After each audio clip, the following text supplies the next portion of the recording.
Hey guys, welcome back to my channel. So today's topic is Charter Act 1813. तो Charter Act 1813 was given by Charles Grant, जो कि एक officer थे east India company के। उस time पर education system में जो भी सिचुएशन में जो भी प्रॉब्लम आती थी उनको एनालाइज करने के लिए ये एक ऑफिसर थे जो इस चीज़ पर काम कर रहे थे। तो charter act 1813 also known as the East India Company act 1813। तो चार्टर एक्ट का दूसरा नाम है East India Company act 1813। It was an act of the Parliament of United Kingdom which looked after the charter issued to the British East India Company and continued the company's rule in India। तो ये act था जो parliament ने दिया था United kingdom के, जो कि चार्टर इश्यूज होते थे उस टाइम पे ब्रिटिश ईस्ट इंडिया कंपनी के लिए। तो उनके काम को मतलब जो वो ट्रेडिंग करती थी इंडिया में उसको देखने के लिए, उनके इश्यूज को या उनकी प्रॉब्लम जो आती थी उनको उन पे लुक्ड आफ्टर करने के लिए, और इनका मोटिव था कि continue the companies rule in India, और कि इंडिया में कंपनी रूल करने लगे, ये इनका मोटिव था। It is renewed in every 20 years. तो चार्टर एक्ट जो था वो हर 20 साल में रिन्यू किया जाता था। Before 1813 it had been renewed by the charter act 1793। मतलब 1813 से पहले भी एक चार्टर एक्ट आ चुका था 1793 में, और 1793 वाले चार्टर एक्ट को रिन्यू करने के बाद ही चार्टर एक्ट 1813 दिया गया था। So now the question arises कि चार्टर एक्ट इतना इम्पोर्टेंट क्यों है। तो charter act 1813 is very important for the educational point of view because it was the first to talk about education. तो चार्टर एक्ट 1813 इससे ज़्यादा इम्पॉर्टेंट है educational point of view से, क्योंकि ये चार्टर एक्ट पहला ऐसा एक्ट था जिसमें एजुकेशन पे बात की गई थी। तो there are few main points about the charter act. Now let's get through them. First is the company's commercial monopoly was ended. तो जो कंपनी की कमर्शियल मोनोपोली थी वो उस टाइम पर 1813 एक्ट के बाद से ख़त्म कर दी गई थी। अब क्वेश्चन ये होता है कि वो मोनोपोली थी क्या। In 1600 the Queen Elizabeth has given the trade rights of India and other eastern countries to British East India Company only। तो उस क्वीन एलिजाबेथ ने 1600 में ब्रिटिश ईस्ट इंडिया कंपनी को ही इंडिया और अदर ईस्टर्न कंट्रीज में trading का अधिकार दे रखा था। But this trade monopoly was narrow down in charter act 1813 and it has been limited to certain areas that was tea, opium trade and trade with China. तो but 1813 charter act के according ये trading monopoly जो थी कि सिर्फ British East India Company ही भारत और बाकी ईस्टर्न कंट्रीज में ट्रेड कर सकती है, वो हटा दी गई थी। और अब जानते हैं कि ऐसा क्यों करना पड़ा। Why monopoly was ended. इससे पहले ये चीज़ ये जान लेते हैं कि उससे क्या क्या इफेक्ट आए। तो that means the other British company can trade in India accept these areas. मतलब कि बाकी जो 3 एरिया दिए गए, T trading, opium trading and trading with China, उसके अलावा बाकी जो भी फील्ड है उसमें other britisher companies can also trade in India. तो उसके मतलब ब्रिटिश ईस्ट इंडिया कंपनी के अलावा भी बाकी ब्रिटिशर कंपनीज भी ट्रेडिंग के लिए इंडिया आ सकती थी। So this is reflecting the growth of British power in India. तो ये हमें ये भी दर्शाता है कि ब्रिटिशर्स की क्या पावर थी उस टाइम पर इंडिया में। Before 1813 the Britishers were ruling through East India Company, but after that they are trying to involve directly.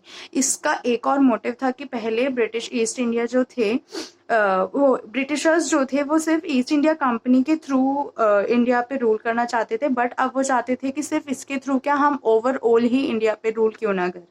अब क्वेश्चन ये अरेज होता है कि वाई मोनोपोली वॉज एंडेड। तो 200 साल पुरानी मोनोपोली ट्रेडिंग के लिए क्यों हटाई गई। तो due to industrial revolution in Europe, 1740 आते आते इंडस्ट्रियल रिवॉल्यूशन आ चुका था यूरोप में, and this was started from Great Britain. और वो स्टार्ट हुआ था ग्रेट ब्रिटेन से, and that industrial revolution made Britain world's leading industrial nation. तो और उस इंडस्ट्रियल रिवॉल्यूशन ने ये चेंज ला दिया था कि ब्रिटेन जो था वो वर्ल्ड लीडिंग इंडस्ट्रियल नेशन बन चुका था। Factories were open in Britain and these factories were supplying its product to European countries।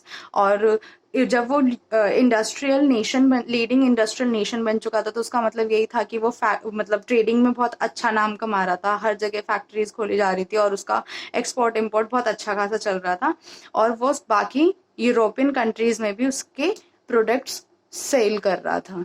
But on the other side, Napoleon, who was the powerful military and political leader of France and later the Empire of France. But दूसरी side क्या चल रहा था कि जो Napoleon था एक France का पॉलिटिकल लीडर था और उसने बाद में फ्रांस पे राज भी किया था, was winning the countries of Europe. वो यूरोप की बहुत सारी कंट्रीज पर अपनी जीत हासिल कर चुका था और his next target was great Britain. That was his dream one of that time, but it was not easy to defeat Britain at that time because it possessed a powerful navy. So Napoleon planned to hit economy of the Britain. He passed an order also known as continental blockage. तो उस time पर Napoleon जो था उसने Europe की बहुत सारी countries पर अपनी जीत हासिल कर दी थी और नेक्स्ट उसका टारगेट था ग्रेट ब्रिटेन को जीतना. बट उस टाइम पे ग्रेट ब्रिटेन बहुत पावरफुल नेशन था ट्रेडिंग के मामले में भी और उसके पास एक पावरफुल नेवी भी थी. तो अब नेपोलियन ने क्या ट्राई करा कि इतनी आसानी से तो ग्रेट ब्रिटेन को नहीं जीतना जा सकता, तो उसने क्या करा कि उसकी इकोनॉमी को हिट करना चाहा ताकि वो इनडायरेक्टली उस पे ग्रेट ब्रिटेन पे अपनी जीत हासिल कर पाए. तो उसने क्या करा, एक ऑर्डर पास किया जिसका नाम था continental blockage, and that the order was not to trade with Britishers. इस ऑर्डर में था कि no European countries trade with Britain, कि कोई भी यूरोपियन कंट्री ब्रिटेन के साथ ट्रेड नहीं करेगी. Due to this policy of Napoleon Britishers have big loss in trading. इस वजह से नेपोलियन की इस पॉलिसी की वजह से ब्रिटिशर्स को बहुत भारी भरकम लॉस हुआ ट्रेडिंग में, यानी कि व्यापार में. उस टाइम पे क्या था कि यूरोप की बहुत सारी कंट्री पे वो अपनी जीत हासिल कर चुका था, तो यूरोप की सारी कंट्रीज जिन जिन पे उन्हें अपनी जीत या अधिकार जमाया था तो उनको उसकी बात भी माननी पड़ रही थी. तो उसने क्या करा, जो ब्रिटिशर्स अपनी ट्रेडिंग से एक्सपोर्ट इंपोर्ट कर रहे थे या कोई मैन्युफैक्चर्ड आइटम या जो बिजनेस भी उनका चल रहा था, वो उसने मना कर दिया था यूरोप की कंट्रीज को कि वो उनके आइटम्स को एक्सेप्ट ना करे और उनसे ट्रेडिंग स्टॉप कर दे. तो इस चक्कर में क्या हुआ कि ब्रिटिशर्स की ट्रेडिंग पे बहुत इफेक्ट पड़ा. तो to help their traders British government ended the commercial monopoly in India. तो ब्रिटिश गवर्नमेंट जो इंडिया की उस टाइम पे गवर्नमेंट थी उसने क्या करा, इंडिया की मोनोपोली को हटा दिया. मोनोपोली ये थी कि सिर्फ ब्रिटिश ईस्ट इंडिया कंपनी वहाँ पे ट्रेडिंग कर सकती थी, बट अब उसे हटा दिया गया था. अब बाकी ब्रिटिशर्स कंपनी भी वहाँ पर ट्रेडिंग कर सकती थी. Due to which Indian industries had faced a great loss in trading. तो उसके साथ चलते चलते क्या हुआ कि इंडिया इंडस्ट्रीज को भी बहुत बड़ा लॉस हुआ ट्रेडिंग में, व्यापार में, क्योंकि अब इंडिया की मैन्युफैक्चर्ड आइटम उनसे कॉम्पीट करने की हालत में थे ही नहीं. तो इसलिए इस मोनोपोली को हटाया गया था. अब हमने ये तो फर्स्ट पॉइंट कवर किया चार्टर एक्ट 1813 का. Second was permitted Christian missionaries to propagate English and preach their religion. Third second था कि क्रिश्चियन मिशनरीज थी जहाँ जगह जगह पर, तो उनको भी अब परमिशन दे दी गई थी कि वो भी इंग्लिश को और अपने रिलीजन को प्रमोट कर सकते हैं, यानी उसके बारे में पढ़ा सकते हैं. और third point was there was also a provision that company should invest ₹1 lakh every year on the education of India. Third point है कि उस टाइम पर 1 लाख का इन्वेस्टमेंट हर साल करेगी कंपनी एजुकेशन ऑफ इंडिया के लिए. तो ये बहुत मेजर पॉइंट है चार्टर एक्ट 1813 का. तो इसका ऑल्टरनेट मतलब इसका क्या कंसर्न था कि Britishers took responsibility of education in India. भले ही ब्रिटिशर्स के मन में कुछ भी चल रहा हो, बट यहाँ पे इंडिया के लिए एक अच्छी चीज ये हो गई थी एजुकेशन फील्ड में कि अब ब्रिटिशर्स ने एजुकेशन की रिस्पॉन्सिबिलिटी ले ली थी इंडिया में. उस टाइम पर जब ये 1 लाख का प्रोविजन मिला इंडिया को, तो ओरिएंटलिस्ट और एंग्लिसिस्ट के डिस्प्यूट चल रहा था. मतलब ऐसे बहुत सारे डिस्प्यूट चल रहे थे कि ये पैसा कहाँ और किस पर इन्वेस्ट किया जाए, किन को एजुकेशन दी जाए और कैसी एजुकेशन दी जाए. तो ओरिएंटलिस्ट थे जो कि प्रमोट करते थे नेटिव लैंग्वेजेस को, कि नेटिव लैंग्वेजेस में ही एजुकेशन प्रमोट की जाए. और एंग्लिसिस्ट जैसे कि राजा राममोहन रॉय थे, वो थे कि इंग्लिश लैंग्वेज में ही एजुकेशन दी जाए, English would be the medium of instruction in education in India. तो ऐसे बहुत सारे डिस्प्यूट चल रहे थे। This was the main dispute that's why I'm discussing it here.